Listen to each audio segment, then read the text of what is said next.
2024 October 3-ാം തീയതി ആദ്യമായിട്ട് ഞാൻ മുനമ്പം പ്രദേശത്ത് വരുമ്പോൾ ഇവിടെ മലയാളം ചാനലുകൾ ആരും തന്നെ വന്നിരുന്നില്ല.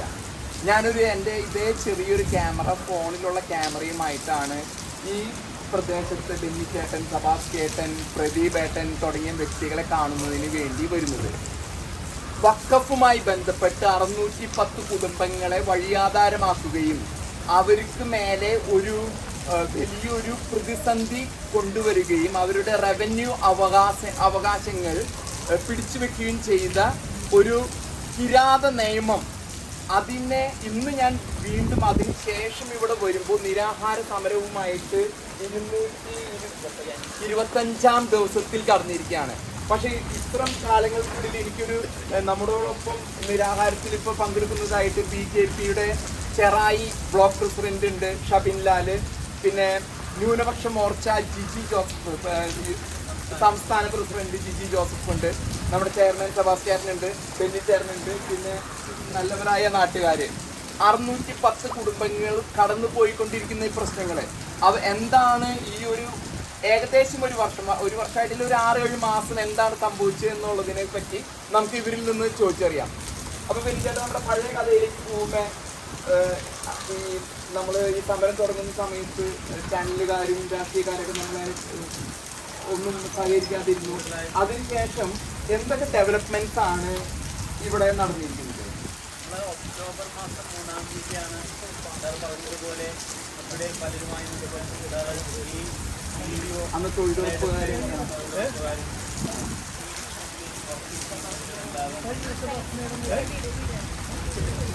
തുടർന്ന് ഒക്ടോബർ 13-ാം തീയതി ദിവസം കഴിഞ്ഞപ്പോൾ നമ്മളുടെ നിരാഹാര സമരം ആരംഭിക്കുകയാണ്. ഒക്ടോബർ 11 ഞായറാഴ്ചയായിരുന്നു. ഞങ്ങൾ ഒരു ചെറിയ ഒരു പന്തൽ കെട്ടി അതിൽ ഞാൻ വന്ന് നിരാഹാരം ഇരുന്നപ്പോൾ എൻ്റെ കൂടെ ബെന്നിക്കല്ലെങ്കിലും നിരാഹാര സമരത്തിൽ പങ്കെടുത്ത 2 പേരും കൂടിയാണ് അന്ന് ഞങ്ങൾ സ്റ്റാർട്ട് ചെയ്യുന്നത്. ബഹുമാനപ്പെട്ട വികാരി ഫാദർ ആന്റണി സേവർ തറയിൽ മുഖ്യപ്രഭാഷണം നടത്തി അനുഗ്രഹിച്ചതിന് ശേഷം, ഉദ്ഘാടനം ചെയ്തതിനു ശേഷം അന്നത്തെ സമ്മേളനത്തിൻ്റെ അധ്യക്ഷനായിരുന്നത് ഏറ്റവും പ്രിയങ്കരനായ ചെയർമാൻ സെബാസ്റ്റ്യൻ പാലക്കൽ തന്നെയാണ്. തുടർന്ന് എല്ലാ ദിവസവും 2-ാമത്തെ ദിവസവും ഞാനും സ്വീകരിച്ചെന്ന് തന്നെയാണ് ഇരുന്നത്. തുടർന്ന് ധാരാളം ആളുകൾ കേരളത്തിൻ്റെ വിവിധ ഭാഗങ്ങളിൽ നിന്നും, ബാംഗ്ലൂരിൽ നിന്നും, തമിഴ്നാട്ടിൽ നിന്നും, ഡൽഹിയിൽ നിന്നെല്ലാം ഇങ്ങോട്ടേക്ക് ഈ പ്രദേശത്തിൻ്റെ അവസ്ഥ മനസ്സിലാക്കിയതിനു ശേഷം വഖഫ് അമെൻമെൻറ്റ് ആക്ട് ഓഗസ്റ്റ് മാസം 8-ാം തീയതി പാർലമെൻറ്റിൽ കൊണ്ടുവന്നെങ്കിലും അത് ജോയിൻറ്റ് പാർലമെൻ്ററി കമ്മിറ്റിക്കാണ് അത് ലോക്സഭ നിശ്ചയിച്ചു. അവർ വിശദമായ പഠനങ്ങൾക്ക് ശേഷം അതിൻ്റെ JPC ചെയർമാനായി ജഗദാംബിക പാൽ സാർ കിട്ടുകയും അദ്ദേഹത്തിന് ഞങ്ങൾ ബാംഗ്ലൂരിൽ പോയി സന്ദർശനം നടത്തുകയും ഞങ്ങളുടെ അവസ്ഥകളെല്ലാം പറയുകയും ചെയ്തു. പക്ഷെ എന്തായിക്കോട്ടെ, എങ്ങനെ ആയിക്കോട്ടെ, ഈ മുനമ്പം, ഈ സമരം, ഈ ഞങ്ങളുടെ ഹങ്കർ സ്ട്രൈക്ക്, പാർലമെൻറ്റ് ഈ നിയമം വഖഫ് അമെൻമെൻറ്റ് ആക്ട് പാസ്സാക്കിയെടുക്കുന്നതിന് മുഖ്യമായ ഒരു വിഷയമായി വന്നത് കാണിക്കാനായി, ഈ ലോകത്തിനെ തന്നെ കാണിക്കാനായി നിന്നത് ഈ മുനമ്പം ജനതയുടെ സമരം തന്നെയാണ്. അതിലൂടെ വഖഫിൻ്റെ വളരെ മാറ്റപ്പെടേണ്ടതായ പല നിയമങ്ങളും അമെൻമെൻറ്റ് ചെയ്തു എന്നുള്ളത് ഞങ്ങളെ സംബന്ധിച്ചിടത്തോളം വളരെ സന്തോഷകരമായിട്ടുള്ള കാര്യം തന്നെയാണ്. അപ്പോൾ ഇപ്പോൾ വന്നിരിക്കുന്ന അമെൻമെൻറ്റ് ടെലിവറി കമ്മീഷൻ, സംസ്ഥാന സർക്കാർ വെച്ചിരിക്കുന്ന കമ്മീഷൻ, അതിൻ്റെ റിപ്പോർട്ടുകൾ എന്തോ അടുത്ത ദിവസങ്ങളിൽ തന്നെ സമർപ്പിക്കപ്പെടുന്നുണ്ടല്ലേ? അതെ. ഇപ്പോൾ മെയ് 31-ാം തീയതിക്ക് മുൻപായിട്ട് തന്നെ ജുഡീഷ്യൽ കമ്മീഷൻ CN രാമചന്ദ്രൻ കമ്മീഷൻ്റെ റിപ്പോർട്ട് സ്റ്റേറ്റ് ഗവൺമെൻറ്, അതായത് ഇത് വഖഫായാലും വഖഫല്ലെങ്കിൽ, കാരണം ഇത് വഖഫ് ട്രൈബ്യൂണലിൽ ഇപ്പോഴും കേസ് നടന്നുകൊണ്ടിരിക്കുകയാണ്. അതിൽ എന്തായാലും ശരി, നമ്മുടെ ഇവിടുത്തെ താമസക്കാർ ഫറൂഖ് കോളേജിൽ നിന്നും ഭൂമി വാങ്ങിച്ച് ഇവിടെ 35 വർഷമായി ഞങ്ങളിവിടെ താമസിക്കുന്നത്. 250 കൊല്ലത്തിന് മേലെയായെങ്കിലും 35 വർഷമായിട്ട് റവന്യൂ അവകാശങ്ങളെല്ലാം ഞങ്ങൾക്ക് ലഭിച്ച് ഞങ്ങളെ വിഭാഗം രജിസ്റ്റർ ചെയ്ത് ഞങ്ങൾ താമസിക്കുന്നു. അവരുടെ എല്ലാ പ്രശ്നങ്ങൾക്കും ശാശ്വതമായ ഒരു പരിഹാരം ഈ ജുഡീഷ്യൽ കമ്മീഷനിലൂടെ ഉണ്ടാകുമെന്ന് തന്നെയാണ് കമ്മീഷൻ ഇപ്പോൾ പറഞ്ഞുകൊണ്ടിരിക്കുന്നത്. എന്തായാലും വരും ദിവസങ്ങളിൽ, മാസങ്ങളെന്നുള്ള വരും ദിവസങ്ങളിൽ തന്നെ ഇതിനെപ്പറ്റിയുള്ള വ്യക്തമായ ധാരണ നമ്മുടെ കേരള സമൂഹത്തിന് എല്ലാവർക്കും ഉണ്ടാകാൻ സാധ്യതയുണ്ട്. ഇതുമായി ബന്ധപ്പെട്ട് ഇപ്പോൾ ഭരിക്കുന്ന പാർട്ടിയുടെ നേതാക്കന്മാരാണ് നമ്മുടെ കൂടെ ഉള്ളത്. BJP-യിൽ നിന്ന് നല്ലൊരു സപ്പോർട്ട് ലഭിച്ചിരുന്നുവല്ലേ നമ്മളുടെ എല്ലാ പ്രവർത്തനങ്ങൾക്കും. അപ്പോൾ ഇതുമായി ബന്ധപ്പെട്ട് ന്യൂനപക്ഷ മോർച്ച പ്രസിഡന്റ് ജിജി ജോസഫ് സാർ എന്താണ് ഇതിനെപ്പറ്റി പറയുന്നത്? എനിക്ക് ഇതിനെപ്പറ്റി പറയാനുള്ളത്, ഇത് ഞാൻ ആദ്യമായിട്ട് വരുന്നത് ഇവിടെ സമരം നടക്കുന്നതിന് മുമ്പ്. അന്ന് ഇവിടെ വരുമ്പോൾ ഇവിടെ സബാസ്റ്റ്യൻ ചേട്ടനും ബെന്നിച്ചേട്ടനും ബെന്നിച്ചേട്ടനൊക്കെയാണ് ഞങ്ങൾ ഒരുമിച്ചിട്ട് സംസാരിച്ചു. അന്ന് സമരം ഏറ്റെടുക്കുന്ന അല്ലെങ്കിൽ സമരം ഞങ്ങൾ കൂടി ചെയ്യട്ടെ എന്ന് ചോദിക്കുമ്പോൾ ഒരു ആലോചന നടത്തി, രൂപതയിൽ ഒരു ആലോചന നടത്തി നടത്താം എന്നാ പറഞ്ഞു. അത് കഴിഞ്ഞ് ഒരു ഐക്യദാർഢ്യ സമ്മേളനം നമ്മുടെ വഞ്ചി സ്ക്വയറിൽ വെച്ച് നടത്തും. വഞ്ചി സ്ക്വയറിൽ വെച്ച് നടത്തുന്ന സമയത്താണ് അന്ന് BJP ഇതിനകത്ത് എന്തോ കാര്യമായി കുഴപ്പമുണ്ടാക്കാൻ വന്നിരിക്കുകയാണെന്നും ഇന്ത്യയിൽ മുഴുവൻ മണിപ്പൂർ അടക്കമുള്ളവർക്ക് BJP വലിയ പ്രശ്നമാണ് ഉണ്ടാക്കുന്നത്. അതിനെക്കുറിച്ച് മാത്രം MP പ്രസംഗിച്ചപ്പോൾ ഞാൻ എൻ്റെ സംസ്ഥാന പ്രസിഡന്റിനെ ആ സ്റ്റേജിൽ ഇരുന്ന് മെസ്സേജ് അയക്കുകയാണ്. അപ്പോൾ സംസ്ഥാന പ്രസിഡന്റ് എനിക്ക് തിരിച്ച് മെസ്സേജ് ഇട്ടു. K. സുരേന്ദ്രൻ എനിക്ക് മെസ്സേജ് ഇട്ടു, വഖഫ് ബോർഡ് മാർച്ച് അനൗൺസ് ചെയ്തോളാം. അങ്ങനെ ആ സ്റ്റേജിൽ ഇരുന്നാണ് ഞാൻ വഖഫ് ബോർഡ് മാർച്ച് 8-ാം തീയതി അനൗൺസ് ചെയ്യുന്നത്. 8-ാം തീയതി വഖഫ് ബോർഡ് മാർച്ച് നടക്കുമെന്ന് അനൗൺസ് ചെയ്തു. വഖഫ് ബോർഡ് മാർച്ച് എന്ന് പറയുന്നത് വലിയ ജനപങ്കാളിത്തമുള്ളൊരു മാർച്ചാണ്. ആ മാർച്ച് വന്നതിന് ശേഷം അതിൻ്റെ 5-ാമത്തെ ദിവസമാണ് ഇവിടെ സമരം. അത് കഴിഞ്ഞിട്ട് ഒക്ടോബർ 13-ാം തീയതിയാണ് ഞങ്ങളുടെ സമരം 13-ാം തീയതി സമരം തുടങ്ങുന്നത്. 8-ാം തീയതി നമ്മൾ വഖഫ് ബോർഡ് മാർച്ച് നടത്തുന്നു. നമ്മൾ ഈ സമരം ഏറ്റെടുക്കുമോ എന്ന് സംസ്ഥാന പ്രസിഡന്റ് പ്രഖ്യാപിക്കുന്നു. സംസ്ഥാന പ്രസിഡന്റ് ഇവിടുത്തെ വഖഫ് ബോർഡുമായിട്ട് ബന്ധപ്പെട്ട മുനമ്പത്ത് നടക്കുന്ന എല്ലാ സമരത്തിലും എല്ലാ ദിവസവും അപ്ഡേഷൻ ചോദിച്ചു. K. സുരേന്ദ്രൻ അപ്ഡേഷൻ ചോദിക്കുന്നതനുസരിച്ച് അതിൽ എന്താണ് ചെയ്യുന്നത്, എന്താണ് ചെയ്യേണ്ടത് എന്നുള്ളത് നമ്മുടെ നിർദ്ദേശം വരും. കൂടിയാലോചന നടത്തും. അത് പാർട്ടിയുടെ കോർ കമ്മിറ്റിയൊക്കെ ആലോചിച്ചിട്ടായിരിക്കും ഒരുപക്ഷെ അദ്ദേഹം നമ്മളോട് സംസാരിക്കുന്നത്. അതിനുശേഷം ഇവിടെ എൻ്റെ നേതൃത്വത്തിൽ ന്യൂനപക്ഷ മോർച്ച സംസ്ഥാന പ്രസിഡന്റ് എന്ന നിലയിൽ മോർച്ചയുടെ നേതൃത്വത്തിലൊരു ഞാൻ നേതൃത്വം കൊടുത്തൊരു പദയാത്ര നടത്തും. ആ പദയാത്രയിൽ ഇവിടുത്തെ ബഹുജനങ്ങൾ മുഴുവൻ പങ്കെടുത്തതാണ്. വലിയ ജനാവലിയായിരുന്നു. അതുമായി ബന്ധപ്പെട്ട ഒരു video state president K. Surendran ഫേസ്ബുക്കിൽ ഷെയർ ചെയ്തു. അതിനുശേഷമാണ് ഞങ്ങളുടെ അറിവിൽ കുറച്ചെങ്കിലും മീഡിയ ഒന്ന് അറ്റൻഷൻ കൊടുക്കാൻ തുടങ്ങി. അതായത് BJP ഇവിടെ സമരത്തിലേക്ക് വരുന്നു എന്നൊരു തോന്നൽ ഒരു പക്ഷേ മീഡിയക്കുണ്ടായിരുന്നു. അതിനുശേഷം നടന്ന പരിപാടി ഒരാഴ്ചയ്ക്ക് ശേഷം അതിൻ്റെ ഇടയ്ക്ക് സുരേഷ് ഗോപി സാർ ഇവിടെ വന്നിട്ടുണ്ട്. സുരേഷ് ഗോപി സാർ ഇവിടെ വരുമ്പോൾ ഒരു പ്രത്യേകത, അദ്ദേഹത്തെ പോലെ ഒരു വലിയ മനുഷ്യന് ഇവിടെ വരുന്ന സമയത്ത് കിട്ടുന്ന ഒരു അറ്റൻഷൻ ഉണ്ടല്ലോ, ആ അറ്റൻഷൻ മീഡിയ അതിഗംഭീരമായിട്ട് ചെയ്തു. ചില മീഡിയ ഇവിടെ പറഞ്ഞ പ്രസംഗത്തെ നെഗറ്റീവായിട്ട് വേറെ പല സ്ഥലത്തെ പ്രസംഗത്തെയും കൂടെ കണക്ട് ചെയ്ത് പറഞ്ഞു. അപ്പോൾ ഇത് എന്തൊക്കെയാണെങ്കിലും ഇത് ചർച്ചയായപ്പോൾ അതിനെ തുടർന്ന് അതിൻ്റെ അടുത്ത ദിവസം തന്നെ ഞങ്ങൾ സെക്രട്ടേറിയറ്റിലേക്ക് ഒരു ധർണ വെച്ചു. സെക്രട്ടേറിയറ്റിൽ അവിടുത്തെ ചുറ്റുപാടുള്ള ഞങ്ങളുടെ ന്യൂനപക്ഷ മോർച്ച പ്രവർത്തകരും D. മുരളീധരൻജി ഒന്ന് ഉദ്ഘാടനം ചെയ്ത സെക്രട്ടേറിയറ്റ് ധർണ വെച്ചു. അന്ന് വൈകുന്നേരം ഞങ്ങൾ BJP-യിൽപ്പെട്ട ആളുകളും ബെന്നിച്ചേട്ടനുണ്ടായിരുന്നു. ഇവരെല്ലാവരും പല ചാനലിലായിട്ട് ചർച്ച ചെയ്യുക. അന്നാണ് എൻ്റെ ഓർമ്മയിൽ ചർച്ചയ്ക്ക് 7 മണി 7:30 ചർച്ചയ്ക്ക് എന്നെ വിളിക്കുകയും 8:30 ചർച്ചയ്ക്ക് അടുത്തേക്ക് വിളിക്കുകയും ഒക്കെ ചെയ്തു. അപ്പോൾ അന്ന് ഞങ്ങൾക്ക് മനസ്സിലായി ഇത് മീഡിയ ഏതാണ്ട് അപ്പോൾ ഇത് ഏറ്റെടുത്തു എന്ന്. അത് മാത്രമല്ല, ഒന്ന് ലീഗ് വളരെ അഗ്രസീവായിട്ട് ഇത് ഞങ്ങളിതിനെ ഏറ്റെടുക്കുന്നു എന്നെല്ലാം പറഞ്ഞു. ലീഗിൻ്റെ ഒരു വേർഷൻ ഷാഫി ചാലിയമാണ് ചർച്ചയ്ക്ക്. ഷാഫി ചാലിയം ചർച്ചയിൽ തന്നെ ഇറങ്ങിപ്പോയി. അപ്പോൾ അന്ന് അവർ പറഞ്ഞത് ഞങ്ങളിത് ഞങ്ങളുടെ ആളുകളിൽ ഒപ്പിട്ട് കൊടുത്തിട്ടുണ്ട്. അന്ന് തന്നെ പരാതി കൊടുക്കുന്നതിന് പരിഹാരമല്ലല്ലോ. അപ്പോൾ ഇത് ഈ സമരം വരുന്നത് 2 വർഷത്തോളം ഇവർ കയറി ഇറങ്ങി നടന്നിട്ടാണ്. ഇത് ചേട്ടനും സെബാസ്റ്റ്യാനൊക്കെ ഇവിടുന്ന് കഷ്ടപ്പെട്ടും തിരുവനന്തപുരം പോകും. തിരുവനന്തപുരത്ത് ഇന്ന് അവിടെ നിൽക്കുന്നു പറയും, നാളെ അവിടെ നിൽക്കുന്നു പറയും. അങ്ങനെ എല്ലാം അവിടെ നിന്ന് സത്യം പറഞ്ഞ ഈ സമരത്തിൻ്റെ ഇങ്ങനൊരു രൂപത്തിലെത്തിക്കുന്നതിന് ഈ സെബാസ്റ്റ്യൻ ചേട്ടനും ബെന്നി ചേട്ടനൊക്കെ ഒരു വലിയ അതൊരു ഡെഡിക്കേഷൻ ഉണ്ടെങ്കിൽ നമുക്കങ്ങനെ ചെയ്യാൻ പറ്റും. അതിൽ ബഹുജനങ്ങൾക്ക് വന്നിരിക്കുന്ന എല്ലാവർക്കും സമരത്തിന് നേതൃത്വം കൊടുക്കാൻ പറ്റില്ല. നേതൃത്വം കുറച്ച് പേർക്ക് കൊടുക്കാൻ പറ്റില്ല. ആ നേതൃത്വം ഫലപ്രദമായി ഉപയോഗിക്കാൻ കഴിയുക, അല്ലെങ്കിൽ ആ നേതൃത്വത്തിൽ കാലിബർ ഉണ്ടായിക്കൊണ്ടാണ് സമരം ശ്രദ്ധിക്കപ്പെടുന്നത്. അങ്ങനെ അവർ ഈ രണ്ടുപേരും ഈ സമരത്തിൻ്റെ പല ആവശ്യങ്ങളുമായിട്ട് ഞങ്ങൾ ഒക്കെയായിട്ട് നിരന്തരം ബന്ധപ്പെടുന്നുണ്ട്.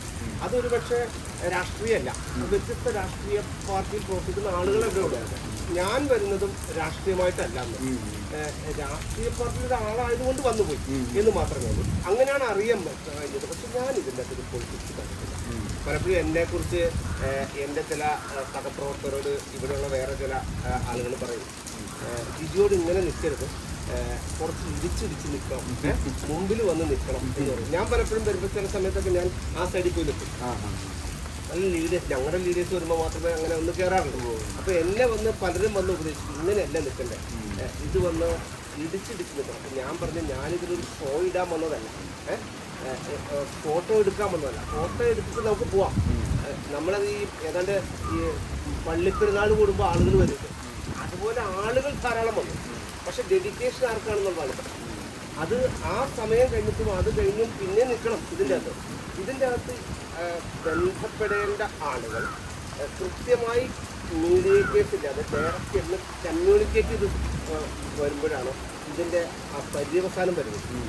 ഇത് നിയമം വന്നതിന് ശേഷം ഇന്ന് റൂള് ഉണ്ടാവും, അമെൻമെന്റ് ലോക്സഭയിൽ പാസ്സായതിനു ശേഷം ആ സമയത്ത് ഒരു കൺഫ്യൂഷൻ, ഒരു നെഗറ്റീവ് മീഡിയയിൽ ഒരു നെഗറ്റീവ് ന്യൂസ് വന്നിരുന്നു. കേന്ദ്രമന്ത്രി വന്നിട്ട് എന്തോ ഒരു തെറ്റായ ഒരു പ്രസ്താവന നടത്തി, കോടതി വിധിയാണെങ്കിൽ കോടതി വരുമെന്നും അത് കാരണം അമെൻമെന്റ് അതിന് മേലെ കോടതിയെ വഖഫ് ബോർഡിന്റെ മേലെ കൊണ്ടുവരികയാണ് അമെൻമെന്റ് ചെയ്തത്.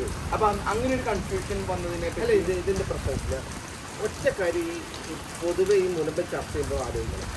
സെക്ഷൻ 40 അത് ഉണ്ടായിരുന്നെങ്കിൽ ഈ മുനമ്പങ്കാർ ആരായാലും എത്ര കൊല്ലം ഇവിടെ സമരം ചെയ്താലും പരിഹാരം ഉണ്ടാവില്ല. അതിനെയാണ് ഇപ്പൊ ഈ ലോക്സഭയിൽ മാറ്റി. പക്ഷേ അത് കേരള മീഡിയ അതിന് കാണിക്കാൻ ശ്രമിച്ചു. കേന്ദ്രമന്ത്രി പറഞ്ഞു.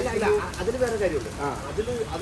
അതിലൊരു ചെറിയ കാര്യം, ഈ സെക്ഷൻ 40 വരുന്നത് നിങ്ങൾ അവർ പറയുന്ന സ്ഥലം ഏറ്റെടുത്തതിന് ശേഷം പിന്നെ വക്കപ്പാണോ അല്ലയോ എന്നുള്ള ഇതിൽ വേറെ സംശയമില്ല. Once wake up always വക്കപ്പ്.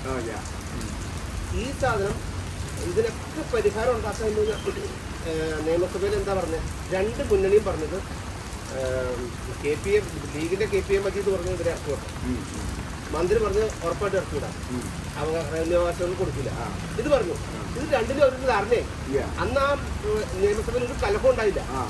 എതിർപ്പുണ്ടെങ്കിൽ കലഹം ഉണ്ടാവില്ല നിയമസഭയിൽ. അന്ന് അല്ല, അത് തന്നെയാണല്ലോ 19 MP ലോക്സഭയിൽ ഈ പ്രശ്നം വന്നപ്പോൾ. അതെ, അതുകൊണ്ടായിരുന്നു. അതെല്ലാം ബേസ് ചെയ്ത് എന്തുകൊണ്ടാണ് ഇപ്പോഴും വഖഫ് ബോർഡ് പോലും അല്ലെങ്കിൽ അവരവിടുന്ന് ട്രിബ്യൂണൽ പോലും മറിച്ചൊരു അഭിപ്രായം ഒരിക്കലും ഉണ്ടാവില്ല. അവരുടെ ഈ നിയമം ഇങ്ങനെ മാറിയില്ലെങ്കിൽ വേറൊരു അമെൻമെന്റ് വേറൊരു വിധി ഉണ്ടാവില്ല. കാരണം അവർക്ക് വേറെ വിധിക്കാൻ പറ്റില്ല. കാരണം അങ്ങനെയാണ് സെക്ഷൻ 40 എഴുതി വെച്ചിട്ടുള്ളത്. സെക്ഷൻ 40 എന്ന് പറഞ്ഞൊരു സാധനം ഉള്ളിടത്തോണ്ടാണ് അന്നും തീരുമാനിച്ചത് എന്താ, മുനമ്പൻകാരെ ഇവിടുന്ന് ഇറക്കി വിടാതെ ഇതിന് പകരം വേറൊരു സ്ഥലം കൊടുക്കുക. അത് 400 ഏക്കറോ മറ്റോ ആണ് പറഞ്ഞിരുന്നത്. അതിനും പരിഹാരമാവില്ല. വേറൊരുത്തൻ അടുത്ത തലമുറയിൽ വന്നിട്ട് വേറൊരുത്തൻ ഇത് വക്കപ്പാണെന്ന് പറഞ്ഞാൽ ഈ സെക്ഷൻ 40 വൺസ് വക്കപ്പ് ഓൾവേസ് വക്കപ്പ് പറഞ്ഞാൽ പിന്നെയും കേട്ടോ, പിന്നെയും ഇവരുടെ മക്കൾ കേസ് പറയണം. ഇപ്പം ഇതെന്താ പറ്റുക? ഈ നിയമം വന്നോട് അതങ്ങ് പോയി. ഈ നിയമം പാസ്സാക്കിയപ്പോൾ അതങ്ങ് പോയി. പിന്നെ റിലീഫാണ്. കോടതിയിൽ നിൽക്കുന്ന ഒരു സ്ഥാനത്തിന് ഒരു മന്ത്രി വന്നോ അഭിപ്രായം പറയാൻ പറ്റില്ല. അതാണെങ്കിൽ മീഡിയ മുഴുവൻ മുതലെടുത്തത്. പിന്നെ അതിലെ റൂള് രൂപീകരിച്ചുകൊണ്ടിരിക്കുന്നതിൻ്റെ മന്ത്രിക്ക് വന്ന് ഒരു പരിധി വിട്ടൊരു കാര്യം പറയാൻ പറ്റും. അത് ഭരണഘടനാപരമായിട്ട് ലംഘനവും ആ ലംഘനത്തെ ചോദ്യം ചെയ്യുകയും ചെയ്താൽ പ്രശ്നമാണ്. നിങ്ങളിനി അതല്ലാതെ ഏതെങ്കിലും രീതിപ്പോൾ ഇതൊന്നുമല്ല മറ്റ് രാഷ്ട്രീയ പ്രസ്ഥാനങ്ങൾ പറയുന്നത് പോലെ ഇതിലൊന്നും ചെയ്തില്ലെങ്കിൽ സെക്ഷൻ 40 കിടക്കുക. നിങ്ങൾ എവിടെ പോയാലും രക്ഷപ്പെടില്ല. അങ്ങനെ രക്ഷപ്പെടാനോ അതല്ലേ ഈ 10 സെന്റ് തരാം 5 സെന്റ് തരാം എന്ന് പറയുന്നത്. അപ്പൊ അത് നടക്കില്ല. അത് ബേസിക്സ് ആണ് എടുത്ത് മാറ്റി, പ്രശ്നം മാറി. ഇനി സ്റ്റേറ്റ് സംസ്ഥാന സർക്കാരും ഇവര് എല്ലാവരും കൂടെ കൂടി തീരുമാനിച്ച് മുമ്പോട്ട് പോകേണ്ട കാര്യമാണ്. റൂള് വരുന്നതിനനുസരിച്ചാണ് ഇത് മുമ്പോട്ട് പോകേണ്ടത്. അതുകൊണ്ട് ഇത് പിന്നെ എന്താ വെച്ചാൽ എല്ലാത്തിനും നമുക്കൊരു 10 മിനിറ്റ് കൊണ്ട് പ്രശ്നം തീർക്കാം എന്നൊരാൾ പറഞ്ഞിരിക്കണം. എന്തിനാണ് 10 മിനിറ്റ് കൊണ്ട് തീർക്കാം എന്നുള്ള പ്രശ്നം ആത്മാർത്ഥത ഉണ്ടെങ്കിൽ അത് പറഞ്ഞു കൊടുക്കപ്പെടും. ഇതിൽ രണ്ടുപേരും നിയമം പാസ്സാക്കാൻ ഒന്നാണ്, ഏത് പ്രമേയം പാസ്സാക്കാൻ ഒന്നാണ്. എന്നാൽ പിന്നെ നിങ്ങൾ കഴിഞ്ഞു മുനമ്പങ്കാരുടെ പ്രശ്നം കാണുന്നുണ്ടെങ്കിൽ നിങ്ങൾ ആ പ്രശ്നത്തിന് പരിഹാരം 10 മിനിറ്റ് കൊണ്ട് ശരിയാക്കാൻ അത് പറഞ്ഞു കൊടുക്കേണ്ടതാണ്. നമ്മൾ ഈ നാട്ടിൽ ഈ ചെറുപ്പത്തിലൊക്കെ ക്രിക്കറ്റ് കളിക്കാൻ പോകുമ്പോൾ ക്രിക്കറ്റ് ബാറ്റ് ഉള്ളത് നമ്മുടെ നാട്ടിൽ മേടിച്ച് കൊടുക്കുന്ന ഒരു സാമ്പത്തിക ശേഷി ഉള്ളിടത്തിനാണെങ്കിലും ക്രിക്കറ്റ് ബാറ്റ് മേടിക്കാൻ പറ്റുക. നമ്മൾ മറ്റേ മടൽ വെച്ചിട്ടാണല്ലോ നമ്മൾ കളിക്കുന്നത്. ഇപ്പോൾ ക്രിക്കറ്റ് ബാറ്റ് വരുമ്പോൾ നമ്മൾ ഈ പയ്യനോട് കളിക്കാൻ ഇറങ്ങും. ഇവൻ ഔട്ടായാലും ഔട്ടാവില്ല, ഇവര് 3 പ്രാവശ്യം അവന് ബാറ്റ് ചെയ്യണം. അപ്പം നമ്മൾ എന്ത് ചെയ്യും? സമ്മതിച്ചു കൊടുക്കും. അപ്പം അങ്ങനത്തെ ചില പിടിവാശിയില്ലേ, ഇത്തരം പിടിവാശിയാണ് ഈ 10 മിനിറ്റ് കാര്യം പുറത്ത് പറയാതിരിക്കുന്നത്. ഞാൻ പറയുകയാണെങ്കിൽ ഞങ്ങൾക്കിപ്പോൾ എന്ത് നേട്ടം ഉണ്ടായില്ല. ഞങ്ങൾ ന്യൂനപക്ഷം മോശമുള്ളതൊന്നും ഞങ്ങൾക്ക് ഇത് നേട്ടം. നാളെ ഇവിടുന്ന് എന്തെങ്കിലും കൊണ്ടുകൊണ്ട് പോകാനൊന്നും ഞങ്ങൾ ചിന്തിക്കുന്നില്ല. പക്ഷെ ഒരു കാര്യമുണ്ട്, മുനമ്പത്ത് ജനതയോട് ചോദിക്കണം, ന്യൂനപക്ഷ മോർച്ച ഈ പ്രശ്നത്തിൽ ഇടപെട്ടത് ഈ പ്രശ്നത്തിൽ ഇതുവരെ മുന്നോട്ട് പോയിട്ടുണ്ട് ആത്മാർത്ഥമായിട്ട്. അതിന് എന്നോട് പലപ്പോഴും ചാനൽ ചർച്ചയിൽ പങ്കെടുത്തതിന് ശേഷം താങ്കൾ മുനമ്പങ്കാരൻ ആണോ എന്ന് ചോദിച്ച ആൾക്കാർ ചിലര് ഇദ്ദേഹം മുനമ്പങ്കാരനൊന്നും അല്ല എന്ന് ചാനൽ ചർച്ചയിൽ പറഞ്ഞ ആളുകൾ. ഞാൻ അവർക്ക് കൊടുത്ത അവരോട് പറഞ്ഞ മറുപടി, നിങ്ങൾ മുനമ്പത്ത് വന്നിട്ട് മുനമ്പത്തെ ജനത്തിൻ്റെ പ്രശ്നം ആദ്യം ഒന്ന് പഠിക്കുക. അവരുടെ കൂടെ നിൽക്കുക. ഇത് ഇവരുടെ പ്രശ്നമൊക്കെ പഠിക്കുക. ഇവർക്ക് സഹോദരനോട് കല്യാണം കഴിച്ചു വീട് മാറ്റി വെച്ചു, അത് പറ്റും റവന്യൂ അവകാശം ലൈഫിൽ അല്ലെങ്കിൽ PMRYയുടെ നമുക്ക് പ്രധാനമന്ത്രി ആവാസ് യോജനയൊക്കെ നമുക്ക് വീട് കിട്ടുന്നു, ലൈഫിൽ വീട് കിട്ടുന്നു. ഇതിനൊക്കെ ഭൂമിയുടെ അവകാശം കാണിക്കാൻ നമുക്ക് അവസരമില്ല. അപ്പൊ ഇവരെന്ത് ചെയ്യും? ചോറ് നിൽക്കുന്നതിന് വേറെ ഒന്നും ചെയ്യാൻ പറ്റില്ല. വീട് വെക്കാൻ പറ്റും, അത് നഷ്ടപ്പെടാൻ എപ്പോഴും അത് വക്കപ്പ് കൊണ്ടുപോകാന്ന് പറയാനില്ല. അങ്ങനത്തെ സ്ഥിതി കിടക്കാം. ഈ പ്രശ്നം മനസ്സിലാക്കിയിട്ട് നിങ്ങൾ 2 ദിവസം ഇവിടെ വന്ന് മുനമ്പങ്കാരോട് സാധാരണ പോലെ സംസാരിക്കും. വന്ന് ഫോട്ടോ എടുത്തിട്ട് പോയാൽ ഒന്നും മനസ്സിലാവില്ല. വന്ന് ഫോട്ടോ എടുത്തിട്ട് പോയാൽ ഈ ഞാനൊരു പടം ഇട്ടു, അന്നത്തെ എൻ്റെ ഫേസ്ബുക്കിൽ ഒരു പടം ചെയ്തു. ഇതിനപ്പുറം ഒന്നും ഒരു കൊണ്ടുമില്ല. പക്ഷേ ഇവിടെ വന്ന് ഇവിടുത്തെ ആളുകളോട് ആ തെങ്ങിൻ്റെ ചോദിച്ച് സംസാരിക്കുന്നത് ഫീലിംഗ് മനസ്സിലായാൽ നമുക്ക് മുനമ്പങ്കാരനായി മാറും. അങ്ങനെ മാറാൻ ശ്രമിക്കാത്തതാണ് ഫോട്ടോ എടുക്കാൻ വേണ്ടി മാത്രമായി ഇവിടെ വരുന്നത്. വെറുതെ ഒരു ഫോട്ടോയ്ക്ക് വേണ്ടി പോയി വരുന്ന വീഡിയോയ്ക്ക് കുറച്ച് നേരത്തെ മറ്റേ റീൽസ് ഇടാൻ വേണ്ടിയിട്ടും വരുന്നതിൻ്റെ പ്രശ്നം അതാണ്. അങ്ങനെ അല്ലാതെ ഇവിടുത്തെ സാധാരണ ജനത്തിൻ്റെ പ്രശ്നമുണ്ട്. ഇനിയിപ്പോൾ ഇതാ ഇത് വരാൻ പോകുന്നു, മഴ കൂടി ട്രോളിംഗ് നിരോധനം വന്നു. ഇത് പിന്നെയും അല്ലാത്തതല്ലേ, നമുക്ക് ഡെയിലി വരുന്ന വരുമാനമല്ലേ കുറയുന്നത്. ഈ ജനതയാണ് ഈ മഴക്കാലത്ത് പഞ്ഞം പിടിച്ചുണ്ടാക്കിയ പൈസ കൊണ്ട് കടം വാങ്ങിയും സ്വർണം പണയം വെച്ചും പള്ളിയിൽ നിന്നും ബാക്കിയുള്ള ആളുകളിൽ നിന്നും ഒക്കെ കിട്ടിയ പണം വെച്ചിട്ടാണ് ഇവർ ഈ സ്ഥലം വാങ്ങിയിരുന്നേ. എന്നിട്ട് ഇവരെല്ലാവരും കൂടെ പറയാണ് അത് മറ്റേ കമ്മീഷൻ വന്നതുകൊണ്ടാണ്, നിസാർ കമ്മീഷൻ വന്നതുകൊണ്ടാണ്. അത് കഴിഞ്ഞ് പിന്നെ ഈ UDF വന്നത്. ഇതിൽ നമ്മൾ സാധാരണ പറയില്ലേ, ഈ മരപ്പണിക്ക് പോകുമ്പോൾ ചിന്തേറ് തന്നപോലെ അങ്ങോട്ടും ഇങ്ങോട്ടും തള്ളിക്കൊണ്ടിരിക്കുക. ഇത് തള്ളി ഇവർക്ക് പരിഹാരമാവോ? അല്ല, എന്നിട്ട് അവസാനം അവർ ലോക്സഭയിൽ കാണിച്ചത് കണ്ടില്ലേ, 19 ആൾക്കാരെ മാറ്റി അതിലാകെ കുറച്ച് 50-50 എങ്കിലും പറഞ്ഞ ആള് ജോസ് കെ മാണി മാത്രം 50-50 എങ്കിലും പറഞ്ഞില്ല. ഞാൻ ഇതിനെ അനുകൂലിക്കാം, അതിൻ്റെ അത് ഒരു പ്രോസസ് മാറ്റണം എന്ന് പറഞ്ഞത് ഒരാളേ ഉള്ളൂ, വേറെ ആരും പറഞ്ഞിട്ടില്ല. പക്ഷെ ഒരു പ്രശ്നമില്ല, ഇതെങ്ങനെ ഈ ജനതയെ ഫേസ് ചെയ്യും? ഒരു പ്രശ്നമില്ലാതെ ജനതയെ ഫേസ് ചെയ്യും. അത് ഞാൻ പറയുന്നത് എപ്പോഴാണ് ഇതിൻ്റെ വിഷമം മനസ്സിലായെന്ന് പറയുന്നത്. നമുക്കിപ്പോൾ ഇതിൻ്റെ ഇടയിലൊക്കെ ഒരുപാട് രാഷ്ട്രീയ കളികളും ഒക്കെ ഉണ്ടാവും. ഞാൻ പറയുന്നെങ്കിൽ ഇത് ആവശ്യം സ്റ്റേക്ക് ഹോൾഡേഴ്സ് ആണല്ലോ. സ്റ്റേക്ക് ഹോൾഡേഴ്സ് ഓരോ ഇതും ഇല്ലാതെ അവരവരുടെ ഈ ആവശ്യത്തിന് വേണ്ടി ഉള്ള നിലപാട് അവരെടുത്തിട്ട് ഒരു ഒരു ഒരു നല്ല പരിധി വരെ അവരെടുത്തപ്പോൾ എന്നാണ് എൻ്റെ വിശ്വാസം. കാരണം ഏത് രാഷ്ട്രീയ പാർട്ടിക്കാരും വന്നപ്പോൾ, എതിർക്കുന്ന രാഷ്ട്രീയ പാർട്ടിക്കാരും വന്നപ്പോൾ അവരിവിടെ കേട്ടു, അവരിവിടെ അവർ സംസാരിച്ചോളാൻ പറഞ്ഞു, അവരിരുന്നോളാൻ പറഞ്ഞു, കണ്ടോളാൻ പറഞ്ഞു. പക്ഷേ പരിഹാരം വേണം. ഈ പരിഹാരം മാത്രം ഇവർക്ക് കൊടുത്താൽ മതി, വേറെ ഒന്നും നിങ്ങൾ ആരും കൊടുക്കണ്ട. പക്ഷെ ഇത് കൊടുക്കാൻ നമ്മുടെ കയ്യിലൊരു സൊല്യൂഷൻ ഉണ്ടെങ്കിൽ നിങ്ങളെന്താ ആ സൊല്യൂഷൻ കൊടുക്കുന്നത്? ഒരു പൊതുപ്രവർത്തകൻ്റെ നന്മയല്ലേ? നിങ്ങളുടെ കയ്യിലൊരു സൊല്യൂഷൻ ഉണ്ടെങ്കിൽ ആ സൊല്യൂഷൻ നാട്ടുകാർക്ക് പറഞ്ഞു കൊടുക്കണം. അല്ല അത് ചെയ്തില്ലല്ലോ. അതാ പറഞ്ഞേ. നമുക്ക് ചില നാട്ടുകളിൽ കണ്ടിട്ടെ ഈ ഒറ്റമൂലി മരുന്നറിയാം, ആർക്കും പറഞ്ഞു കൊടുക്കില്ല. ആ ആളുകൾ മരിച്ചു പോയാ പിന്നെ വേറെ ആർക്കും ആ മരുന്ന് അറിയില്ല. ഇതുപോലെയാണ് ഈ 10 മിനിറ്റ് സാധനം പിടിച്ചു വെച്ചോണ്ടിരിക്കുന്നത്.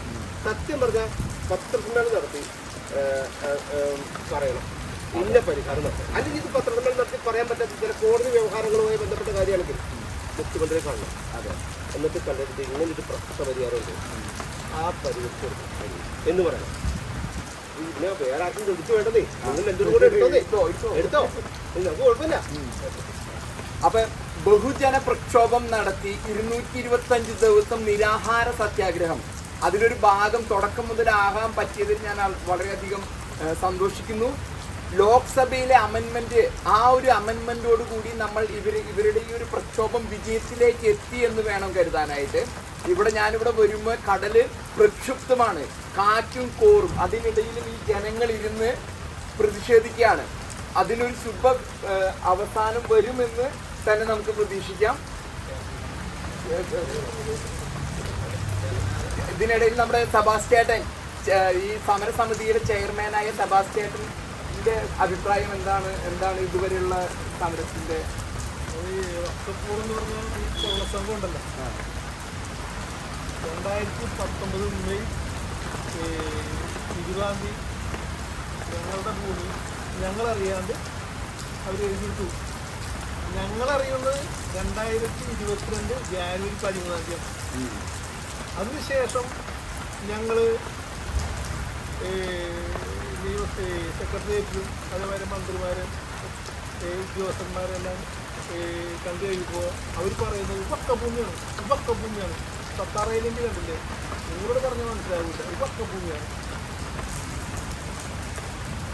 ആ ഒരു ലെവലിലായിരുന്നു ആ സമയത്ത്.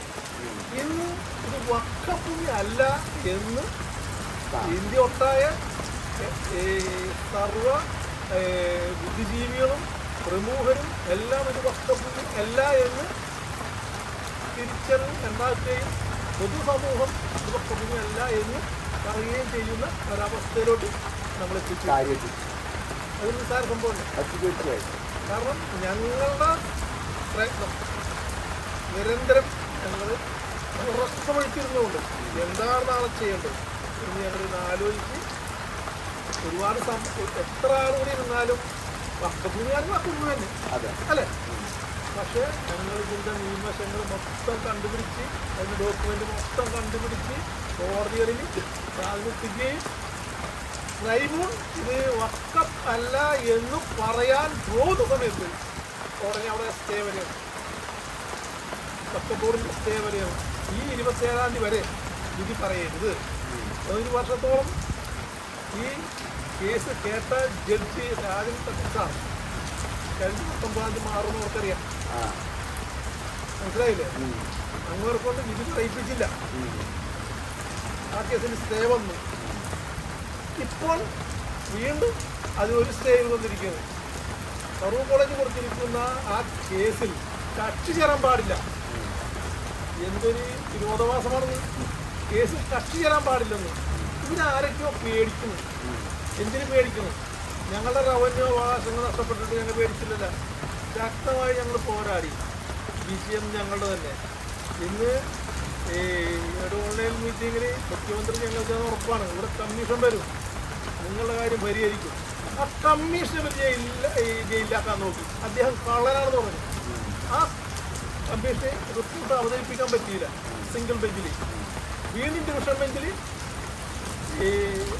ആ കേസ് അന്വേഷിക്കാനായിട്ട് രാമചന്ദ്രൻ സാറിന് അന്വേഷിക്കാനും റിപ്പോർട്ട് കൊടുക്കാനും ഡിവിഷൻ ബെഞ്ച് ഓർഡിടുകയും 2-ാമത്തെ ദിവസങ്ങളിൽ ഈ ഓർഡർ സർക്കാരിൻ്റെ പക്കലെത്തുകയും മന്ത്രിസഭയിൽ ചർച്ച ചെയ്തതിന് ശേഷം ഞങ്ങളുടെ പ്രശ്നം പരിഹരിക്കും എന്നാണ് ഞങ്ങൾക്ക് മനസ്സിലാക്കേണ്ടത്. അപ്പൊ സുഹൃത്തുക്കളെ, ഇതാണ് വിജയം അടുത്തു വരികയാണ്. വഖഫ് മുനമ്പത്തെ വഖഫ് വിഷയത്തിൽ വിജയ പ്രതീക്ഷയോടുകൂടിയാണ് ചെയർമാൻ ഷബാസ് ചേട്ടനും ബെന്നി ചേട്ടനും ഒപ്പം BJPയുടെ നല്ലവരായ നേതാക്കന്മാരും ഈ വേദിയിൽ നിന്ന് വീണ്ടും നിങ്ങളോടൊപ്പം വരാൻ സാധിച്ചതിൽ വളരെയധികം സന്തോഷം. ഏറ്റവും ആദ്യം ഒരു സംസ്ഥാന നേതാവ് എന്നുള്ള ലെവലിൽ ഞങ്ങളെ സഹായിക്കാൻ ആദ്യം എത്തിയത് ഓരോ ചർച്ചയിലും ഞങ്ങൾ വിളിക്കും. ഈ ആള് പറഞ്ഞാണ് ഞങ്ങളുടെ അടുത്ത് തന്നെ പോകും. അതെയോ എവിടെ പിന്നെ ഒരു കാര്യം പറയും. കാരണം എന്നെ പോലെയൊക്കെ ഞങ്ങളുടെ ഒരാളായിരുന്നു. അല്ല സംസാരിക്കുന്ന ഞങ്ങളുടെ മുമ്പ് പിടിച്ചെടുത്തു വിട്ടു തന്നെ. ഞങ്ങൾക്ക് ലോൺ ചെയ്യാൻ പറ്റുന്നില്ല. പിള്ളേർ കല്യാണം ഒരിക്കലും ഞങ്ങൾക്ക് നടക്കാൻ പറ്റില്ല. സഹായിച്ചു. രാഷ്ട്രീയമായിട്ട് അല്ല സാറും അതേപോലെ തന്നെ ന്യൂനപക്ഷ മോർച്ചയുടെ സംസ്ഥാന സെക്രട്ടറി ഡെമി എല്ലാം കടന്നു വന്നത്. ആദ്യ കാലഘട്ടങ്ങളിൽ ഞങ്ങളെ വളരെ ആത്മാർത്ഥമായി എൻ്റെ സഹോദരങ്ങളെ പോലെയാണ് അവർ കടന്നു വന്നത്. അതോടൊപ്പം തന്നെ പരാമർശിക്കേണ്ട ഒരു വ്യക്തിയാണ് അഡ്വക്കേറ്റ് KS ഷൈജു, BJPയുടെ ജില്ലാ പ്രസിഡന്റ്. ഇവിടെ ഞങ്ങൾ തിരുവനന്തപുരത്ത് സെക്രട്ടേറിയറ്റിൽ നടക്കുന്ന സമയത്തും മുനമ്പത്തുള്ള ഒരു വീട്ടിൽ വന്ന് സെബാസ്റ്റ്യൻ ചേട്ടനോട് ഇതിൻ്റെ ഡോക്യുമെൻറ്റ്സ് എല്ലാം മേടിക്കുകയും സുരേന്ദ്രൻ സാർക്ക് അന്നത്തെ BJPയുടെ സംസ്ഥാന പ്രസിഡന്റ് സുരേന്ദ്രൻ സാറുമായിട്ടിരുന്ന് ചർച്ചകൾ DC ജോസഫ് സാർ അടക്കമിരുന്ന് ചർച്ചകൾ ചെയ്തിട്ടുള്ളതാണ്. രാഷ്ട്രീയമായ യാതൊരു മുതലെടുപ്പും ഇല്ലാതെ സാധാരണക്കാരായി ഞങ്ങളെ സഹായിക്കാൻ കടന്നു വന്നവരാണ് ഇവരെല്ലാം. അദ്ദേഹത്തിൻ്റെ ഒരു അനുഭവം കൂടി പങ്കുവെച്ച് കഴിഞ്ഞാൽ, കടലിൽ പോണ ഒരു വ്യക്തിയാണ്. 14 വയസ്സ് തുടങ്ങി ഞാൻ കടലിൽ പോണേണ്. ഇപ്പോഴും ഞാൻ കടലിൽ പോയിക്കൊണ്ടിരിക്കുന്ന ഒരു വ്യക്തിയാണ്. അതായത് ലക്ഷദ്വീപിലൊക്കെ പോയി മീൻ എടുക്കുന്ന ഒരു വ്യക്തിയാണ്. എനിക്കിപ്പോൾ 63 വയസ്സായി. ഞാനിപ്പോഴും ദ്വീപിൽ പോയാണ്. ഇപ്പം എൻ്റെ കൂടെ വന്ന് 20 മണിക്കാണ്. ഇയാളാണ് ഇവിടെ ഏറ്റവും കൂടുതൽ സമരത്തിലിരുന്നേക്കുന്ന ആൾ. പുള്ളിയുടെ പേര് തോമസ് ചിറയത്ത്. ഇയാളുടെ അമ്മയാണ് 120 ദിവസം. എത്ര ദിവസം അമ്മ? 150 ദിവസം ഇയാളുടെ അമ്മ ഇരുന്നു. ആണുങ്ങളിൽ ഏറ്റവും കൂടുതൽ ദിവസം നിൽക്കുന്ന പുള്ളിയാണ്. ഞങ്ങളാണ് അവിടെ പന്തലി കെട്ടി. ഫസ്റ്റിലെ എൻ്റെ പേര് ബെന്നിക്കല്ലിങ്കൽ, ഇത് ബെന്നി കുറുപ്പശ്ശേരി. ഞങ്ങൾ 2 ബെന്നിമാരും 2 ദിവസം അവിടെ തുടർച്ചയായിട്ടിരുന്നു. അന്ന് ആദ്യം തുടക്കത്തിൽ വന്ന ആൾക്കാരാണ് ഈ ബിബിൻ ലാലക്ക, അന്ന് തുടക്കത്തിൽ ഉണ്ടായിരുന്നു. പിന്നെ പുരുഷോത്തമൻ, BJP പുരുഷോത്തമൻ, അങ്ങനെ കുറേ ആൾക്കാരുണ്ടായിരുന്നു. അന്ന് അച്ഛനാണ് അത് ഉദ്ഘാടനം ചെയ്തത്. അന്ന് തുടങ്ങി അവിടെ ഒരു 4 ദിവസം ഞങ്ങൾക്ക് അവിടെ നടത്തിയുള്ളൂ. അത് കഴിഞ്ഞിട്ട് പന്തലിൽ ഇങ്ങോട്ട് മതി 5ാമത്തെ ദിവസം. അപ്പം ഞങ്ങളുടെ ആദ്യം തുടക്കം എന്ന് പറഞ്ഞത് 2022 കരടക്കഞ്ഞ് എന്നപ്പോഴാണ് ഇത് ഞങ്ങളുടെ ഭൂമിയല്ലെന്ന് അറിയണമല്ല. അങ്ങനെ ഉടനെ തന്നെ പോയി ഇത് കരടക്കഞ്ഞെന്ന ആൾക്കാർ ഇവിടെയുള്ള പാർട്ടിക്കാരെയൊക്കെയാണ്, അതായത് കോൺഗ്രസിനെ, മാർക്സിസ്റ്റ് പാർട്ടി, അങ്ങനെ ആൾക്കാരെ കണ്ടിട്ട് അവർ ഇത് കുഴപ്പമില്ലെന്നാണ്. ബാക്കപ്പ് എന്ന് പറഞ്ഞാൽ എന്താണെന്ന് അറിയാൻ പാടില്ല നമുക്ക്. ഞങ്ങൾ ഒന്നാമത് തന്നെ വിദ്യാഭ്യാസം പറഞ്ഞാൽ ഞങ്ങളുടെ മക്കൾക്കൊക്കെ വിദ്യാഭ്യാസമുണ്ട്. എങ്കിലും ഞങ്ങൾ 14 വയസ്സിൽ കടലിൽ പോയി മനസ്സിലായില്ലേ ഞങ്ങളുടെ വിദ്യാഭ്യാസം. അപ്പോൾ അന്ന് സെബാസ്റ്റിനോട് ചെന്ന് പറയും നമ്മുടെ ഈ ചെയർമാൻ, അതായത് ഞങ്ങൾ സെബാസ്റ്റിനാണ് വിളിക്കണമെങ്കിലും പുള്ളിയുടെ പേര് ജോസഫ് റോക്കിന്നാണ്. എങ്കിലും ഇവരായിട്ടൊക്കെ ആലോചിച്ച് അച്ഛനോടും കൂടി ആലോചിച്ച്, പിന്നെ നമ്മുടെ മുരുകൻ സാറുണ്ട്, മുരുകൻ എന്ന് പറഞ്ഞത് നമ്മുടെ സെബിപ്രാണ്, അവരൊക്കെ കൂടി ഇവിടെ ഭൂസന്ത്ര സമിതി എന്ന് പറഞ്ഞൊരു സമിതി ഉണ്ടാക്കിയാണ്. അങ്ങനെ ചെന്ന് ആദ്യം ചെന്ന് കാണുന്നത് നമ്മുടെ MLA ഉണ്ണികൃഷ്ണനല്ലേ. ഉണ്ണികൃഷ്ണൻ സാറിനെ ചെന്ന് കാണുകയാണ്. കണ്ട് പുള്ളി ഞങ്ങൾക്ക് കൊണ്ട് ഒരുപാട് ബുദ്ധിമുട്ടിയുണ്ട്. ഞങ്ങൾ ഒരിക്കലും അയാളെ കുറ്റം പറയില്ല. കാര്യം എന്ന് വെച്ചാൽ അയാൾക്ക് നിൽക്കുന്നതിനൊരു പരിധിയില്ലേ.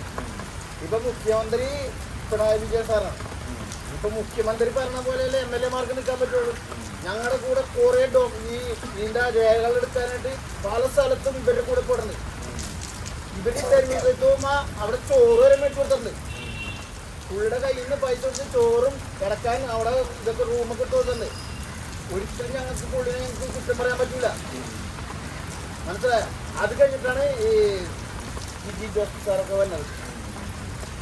അത് കഴിഞ്ഞ് ഇത് ബാക്കി നമ്മുടെ MLA കൂടെ നടന്ന ഈ കാര്യങ്ങളൊന്നും നടക്കാതെ കഴിഞ്ഞപ്പോഴാണ് ഞങ്ങൾ വഞ്ചി സ്ക്വയറിൽ സെപ്റ്റംബർ 27 വഞ്ചി സ്ക്വയറിൽ അവിടെ സമരം തെറ്റി. അങ്ങനെ DC സാറൊക്കെ വന്ന് സംസാരിച്ച് കുറേ മറ്റേ നമ്മുടെ ഹൈബീന്നൊക്കെ വന്നിട്ടുണ്ടായിരുന്നു. അങ്ങനെ കുറേ വ്യക്തികൾ സംസാരിച്ചു. അന്ന് ഒക്ടോബർ 8-ാം തീയതി അവിടെ വെച്ചാണ് നമ്മുടെ ബക്കബിൻ്റെ അങ്ങാട് നമുക്ക് മാർച്ച് നടത്തണമെന്ന് പറഞ്ഞ് ജിൽസോ അവിടെ വെച്ച് പറഞ്ഞു. പിന്നെ ഒക്ടോബർ 12-ാം തീയതി നമ്മുടെ SNDPയുടെ ഒരു ഇതുണ്ടായിരുന്നു, ഒരു സമ്മേളനം ഉണ്ടായിരുന്നു. അത് കഴിഞ്ഞിട്ട് ഒക്ടോബർ 13-ാം തീയതിയാണ് ഇവിടെ സമരം തുടങ്ങിയത്. അതിന് മുമ്പ് ഒക്ടോബർ 3-ാം തീയതി ഇവിടെ ഒരു കോൺഗ്രസിൻ്റെ ഒരു സമ്മേളനം ഉണ്ടായിരുന്നു. ഒക്ടോബർ 3-ാം തീയതി നമ്മുടെ VD സതീശനും ഹൈബീഡിനൊക്കെ വന്നിട്ടുണ്ട്, അവിടെ വെച്ചിട്ടുണ്ടും അങ്ങനെ കുറേ കാര്യങ്ങളൊക്കെ പറഞ്ഞിട്ട് അവർ പോയി. പിന്നെ അത് കഴിഞ്ഞിട്ടാണ് ഞങ്ങളുടെ 13 സമരം തുടങ്ങുന്നത്. 51 ദിവസമായപ്പോഴാണ് ഇവിടെ കോൺഗ്രസിൻ്റെ ആൾക്കാരൊക്കെ വന്ന് 10 മിനിറ്റ് കൊണ്ട് പരിഹാരം ചെയ്യാന്നൊക്കെ പറഞ്ഞുകൊണ്ട് പോയത്. ഞാൻ കുറ്റം പറഞ്ഞല്ലോ. അതായത് ഞങ്ങളുടെ രക്ഷാധികാരി വികാരച്ചനാണ്, ചെയർമാൻ സെബാസ്റ്റ്യൻ, കൺവീനർ ബെന്നി. അച്ഛൻ പറഞ്ഞേക്കുന്നത് ഒരാളെയും കുറ്റം പറയുന്നതാണ്. ഒരാൾ തെറി പറഞ്ഞാലും ഒന്നും കൊണ്ടുവരുതെന്നാണ് വിചാരിച്ചൻ പറഞ്ഞേക്കുന്നത്. വിചാരിച്ചൻ ഈ തുടങ്ങിയിട്ട് പുള്ളി ഈ സമരം തുടങ്ങി അന്ന് തുടങ്ങി പുള്ളിയും ഉച്ചയ്ക്ക് ഭക്ഷണം കഴിച്ചിട്ടില്ല, നിരാഹാരത്തിലാണ് പുള്ളി. ഈ ഇത്രയും 225 ദിവസമില്ലേ, 225 ദിവസം നിരാഹാരം ഇരിക്കുന്ന വ്യക്തി ഉണ്ടെങ്കിൽ ഞങ്ങളുടെ വിചാരിച്ചുള്ളൂ. ഇപ്പം സങ്കടം പറയും. വളരെ വൈകാരികമാണ് ഇവിടുത്തെ വിഷയങ്ങൾ. അച്ഛനും കുറ്റം വരുന്ന ആൾക്കാരാണ് ഇവിടെ ഉള്ളത്, അറിയാമോ? ആ അച്ഛനെ കുറ്റം വരുന്ന ഒരുപാട് ആൾക്കാരുണ്ട്. എന്നിട്ട് ഞങ്ങൾ എതിരിക്കുമ്പോൾ ക്ഷമിക്കാനാണ് ഞങ്ങളോട് പറയുന്നത്. ഇത് രാഷ്ട്രീയത്തിന് അതീതമായിട്ട് നേടിയെടുത്ത ഒരു വിജയമാണ്. ഇന്ത്യയിൽ ഒട്ടുക്കും വഖഫിനെതിരായിട്ടുള്ള നിയമം ലോക്സഭയിൽ വന്ന സമയത്ത് മുനമ്പം അതിൻ്റെ ഒരു ഹോട്ട്സ്പോട്ട് ആവാനുള്ള കാരണം ഈ ജനതയുടെ വികാരമാണ് നമ്മൾ കണ്ടത്. അത് വിജയത്തിലേക്ക് ഏതാനും ദിവസങ്ങൾക്കോ ആഴ്ചകൾക്കുള്ളിൽ തന്നെ വിജയത്തിലേക്ക് എത്തിപ്പെടുമെന്ന് നമുക്ക് ഇവരോട് ആശംസിക്കാം.